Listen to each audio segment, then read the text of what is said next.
We got a super chat from Zayg, $50. Thank you, man. Hey, Nick, bought a starter home in 2013 for $105K in Texas. Plan to pay it off the loan next year, move to a larger home, and rent out the old one. Wife thinks the best homes will be sold and real estate values will rise and price us out. What do you think? I think best homes will be sold and real estate values will rise and price us out. Move to a larger home, rent out the old one. Yeah, I mean, if you can rent out the old one, if you're in a market where you can rent out the old one and keep them, I wish I kept everything I ever owned. Yeah, so you're gonna have to front the down payment in the foot for the new one, but if you guys can move slowly and you can slug it over 4 or 5 years and you can just like add your income and buy another house and keep renting them out, I mean, that's just a hidden 401k that'll cover itself. It's not easy. It's hard to have 2 homes, and it does have it's backbreaking, like, you know, parts of heating systems break, you know, lighting fixtures, accidents, you know, wind, trees, mowing 2 lawns, plowing 2 driveways, etc. Yada yada. But if you can deal with that and you think you have the gusto for it, please go for it. It is the way that you make the most money by just holding on to these things. I'd be in a lot better place if I kept everything. So that's the dream. You just have to know that you're not going to be able to do a lot of things. You're really like putting a clamp down on your spending if you're a normal person. Unless you're rich, just go ahead and buy 2. But the slow acquisition of good deals on property is kind of like it's just a free $650 to $1,000 to millions of dollars waiting there for you. So have at it. We got Jen et al. Sent another $50. Thanks, Nick and Chris. Have a great week off, Nick. Any thoughts on buying foreclosures? Yeah, you're going to be able to buy them soon. So right now, the past 6 years, you haven't been able to buy foreclosures. When I started doing this, when I bought my third or fourth one, which is like 2009, foreclosures were kind of everywhere. There were 2009, 10, 11, 12. The past 10 years, they've just been immediately getting gobbled up. So foreclosures are almost like a happenstance. So if anybody got behind in their mortgage, there was like avenues where people just gobble them up right away. We're going to start to see foreclosures dumped. There are delinquencies. People's car payments and repos are going up. The repo rate is double what it was last year.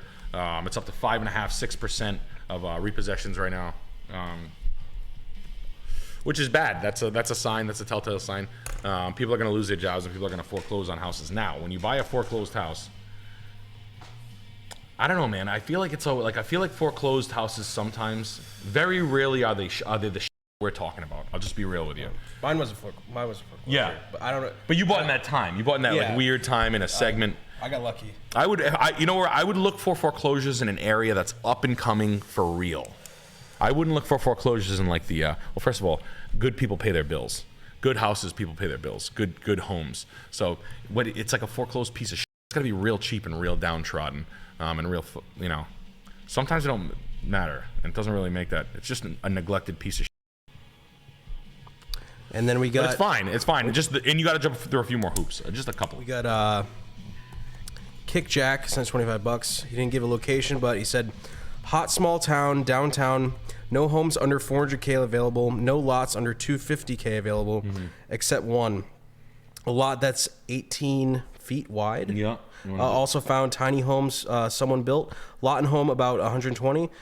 Do I buy? How do I check tiny home quality? So tiny home quality, yeah. I mean, talk to the guy who built it. Obviously, the person selling it built it. I kept my eye on a shed that was built on a piece of land. I'm looking at land in Maine. I found a couple pieces of land for 40, 50, 60, 70 grand. And then I was planning on maybe putting an A-frame on it. That's why Kevin was here. And that's kind of my plan right now. I'm gonna go look at the lots and see that. Now what I did was I kept my eye on a shed that basically a mountain bike guy did the same thing. It was a shed on a piece of land, and it sold for $130,000. Okay, to someone who just wants a place to land, perhaps someone who's single, or maybe a couple or something like that, a thin, small couple who wants to live in a shed, and so I think you can probably buy the land. Go to the city and see if there's any vacant lots that haven't paid any taxes. That's a decent way to find and lots like that are all locked up. You can find a really rough lot because you can build a tiny home on anything. You know what I mean? You can make it almost portable. So if you want to do that route, go to the town and see if there's any tax sales. And then if you still can't find them, go on Craigslist and type the word wholesale in. but you have to find a local wholesaler, like usually the town tax lawyer. That's a tip.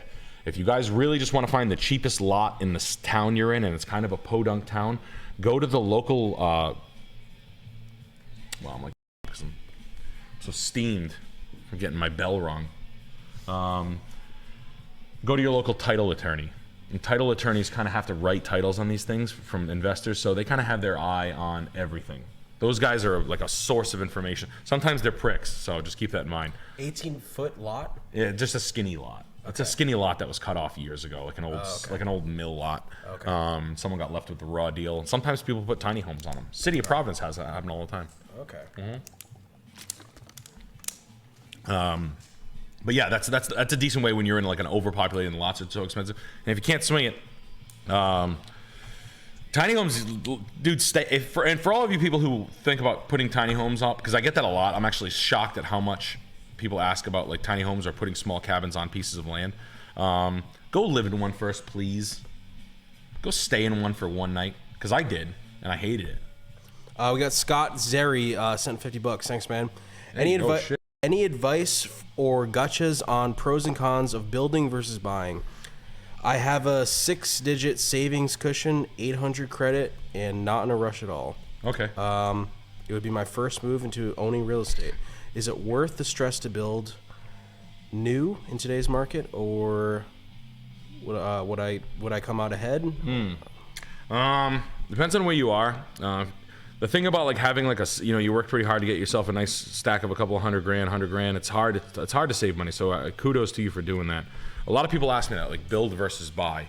If it's your first time going to real estate, I'll put it to you like this.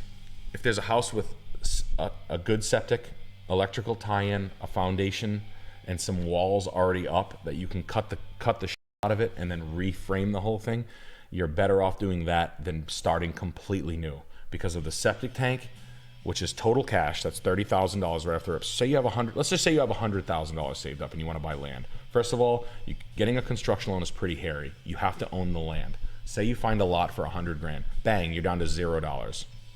Say you have 200 grand, you buy a lot for 100 grand, bang, you're down to $100,000. All right. A bank will give you a loan, but you're gonna have to show that you basically have more than 30 to 50% of the money ready to go from soup to nuts. So buying a house that you can slam out, rip down, and start over is a little bit easier than building from complete scratch. Now, what would you be looking for? The most financeable house with the coolest land. A lot of the times the older houses were built by, they were surveyed on older land when guys really know how to survey land. And they put them in better spots in the town where farming and agriculture was better, the water, the wind, and whatnot was better. So just start to sharpen your eye on a nice piece of land or a nicer region, and then start looking that way. Buying and rehabbing is way easier, is 3 times easier than building. Building new will crush a really big savings account. I've watched it happen over and over and over again. So keep that in mind. All right. But dude, good for you, man. Because hey, you know how hard you had to work to save all that money. For sale by owner, that's always a red flag. We never talked about that on the stream. For sale by owners, it's always a stubborn. Most of the time, a for sale by owner is like a stubborn. I ain't paying a realtor to do a bunch of things I can do and pay him 6%. I'm paying a bunch of idiots. I'll give 2% to someone who can sell my home, and that's it. It's a cheap prick. It's also a red flag on repairs. Cheap, sometimes they're stubborn. You can only really pull that off effectively in areas that are so red hot. People who pull off for sale by owners, you can do them in like New York City. Sell them like put a sign or dumps, like real dumps where investors are kind of dumping in, where things are like 20 and 30,000. People who try to sell like anywhere from like $200,000 to $700,000 houses by themselves, that's usually a $600,000 asset. I used to get them at Mercedes. I used to call them 600,000-aires, where it's like enough money to like think they're brassy, but they're just a dummy who just like went and hit a spike on a nail every day and figured out how to build something. But he did it.